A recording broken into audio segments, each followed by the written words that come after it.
This final video is just to take you step by step how I completed the first page.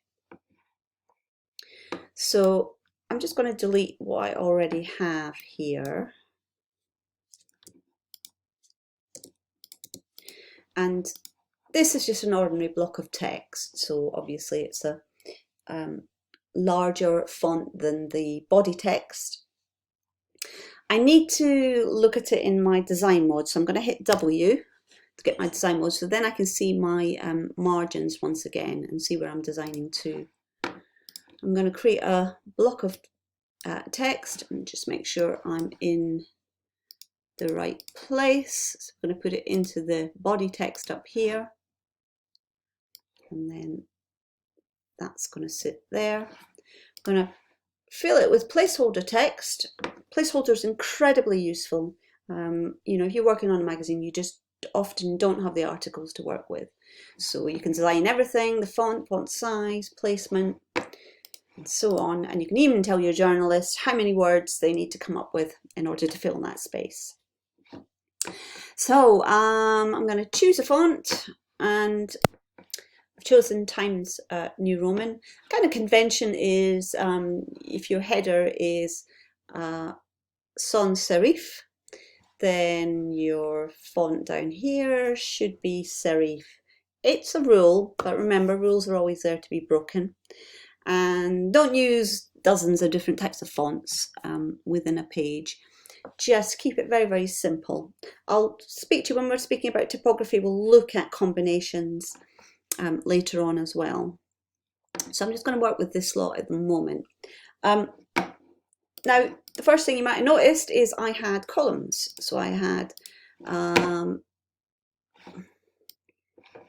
the moment there's a border around the text, and that's just because in the paragraph I was fiddling with borders earlier, so I'm going to just remove that. If you did want to put a border on, if you hold Option click, you'll get loads of options for your border, so different types of borders and so on and so on. Okay, but I don't really want a border. Be careful how you use things like shading and border in the background. Those can actually be less useful. They can actually confuse your reader. So here I'm going to add in a column. In fact, I need two columns.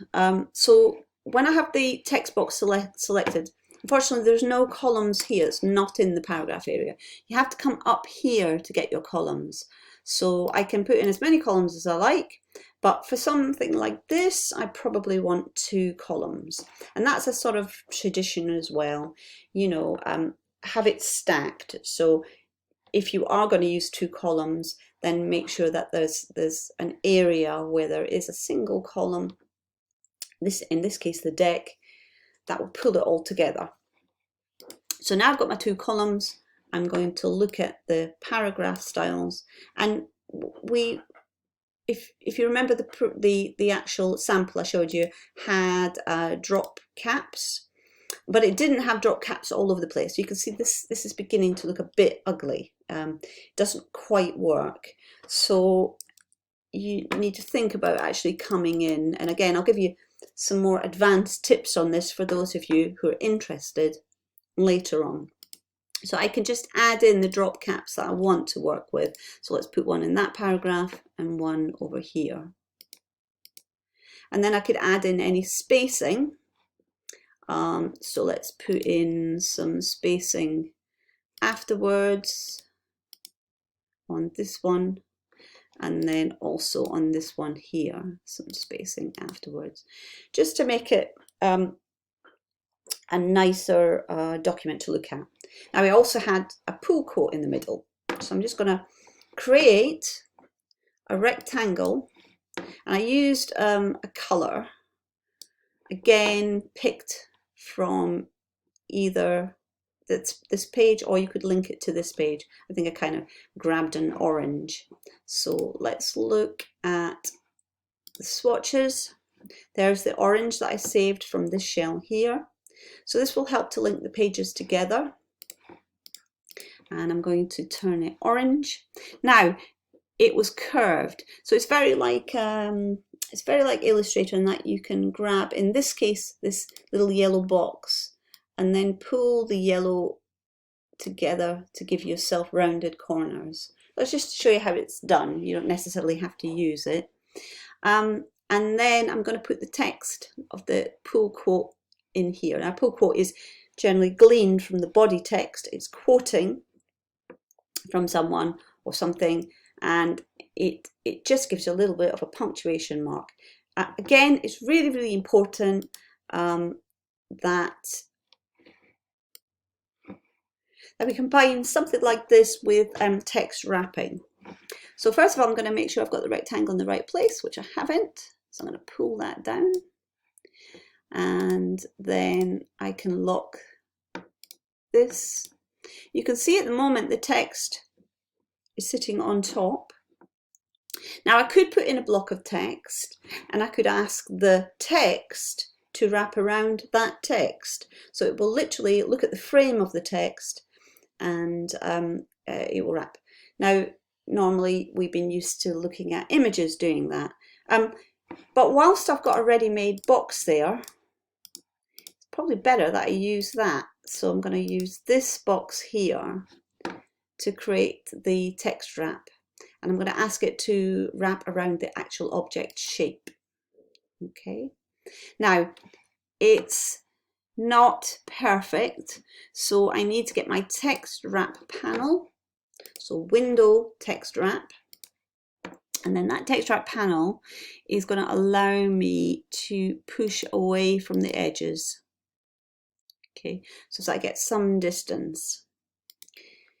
When you start having rounded edges, you don't get options for each side. So if I put it into a sphere, I would only get the one edge, the circumference of the circle. And in this case, it's a rounded rectangle, so it's the same. But a normal rectangle will allow you to push from each side. Okay, so now I'm going to put the text in. So I've made my text box out here, and this is a sort of artboard area, just like Illustrator. It won't print, so I can leave things out here or work with the design and then bring them in. But I want you to see what happens when I bring this text frame in. As I approach the box, actually I'll make the frame bigger just so that you can kind of see. You can literally see it being forced away as I move towards that frame. Now that's because I've asked this object to have text wrap. So if I have a text frame, just bring it back down, and I try and put it in, the text is actually going to disappear because it's trying to wrap around this. It's going to absolutely disappear. So what you have to do is you have to say, you have to ask it for text frame options. I'm right clicking to access text frame options,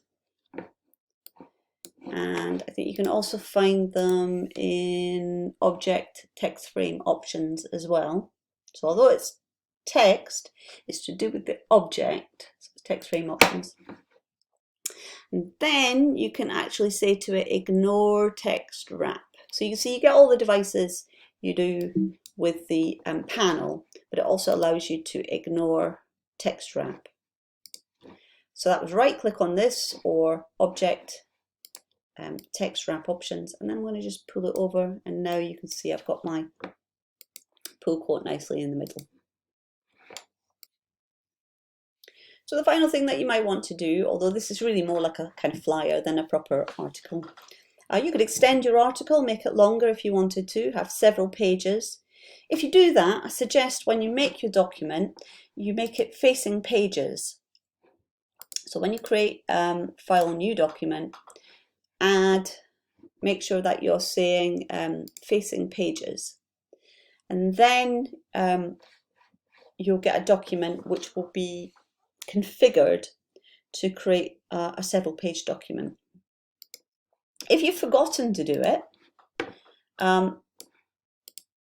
you can still change it. So I can go into document presets, document setup, and I can switch on facing pages here. So if you look here, we don't have facing pages. And now if I go to document setup, switch it on, now we do have facing pages. So that's the front, that would be the inside front. And I add more pages. And of course, remember what I said, you can move these pages around and so on. So we'd actually move that up there and have these as a double page spread if we. And of course, remember what I said about the bleed. This was an older version of the document where I had the feather all the way around. So I just need to go in and unlock that image, go back to the feather, turn that one off, put a directional feather on it, and just make sure it's coming from the bottom. So I've got a gentler effect. And then of course that image would need to just come either into the page edge, and now we need to go back down and just fix the color as well. If I can get hold of it. So there it is. Bring that out and so on and so on. So I would just get everything meeting at the spine. Now that just goes to show it's better to decide whether you want facing pages first of all, or whether it's just going to be a back and front flyer style. So try and make that decision about the document you're going to make first. And then you can think about where your actual images are going to finish on the double page spreads. Okay, a lot easier if it's just a single document. A little bit harder, you just have to think a little bit harder about where your images end. They're not going to go right out to the bleed, they're going to go to the spine. So now it's over to you. See if you can create a short document, either double-sided flyer or, like I've done here, facing pages. 2-page spread. You can use my images. If you like, use placeholder text and just explore some of the techniques that we've been using and consider layout. So you can either copy mine or you can make something I'm sure much more interesting.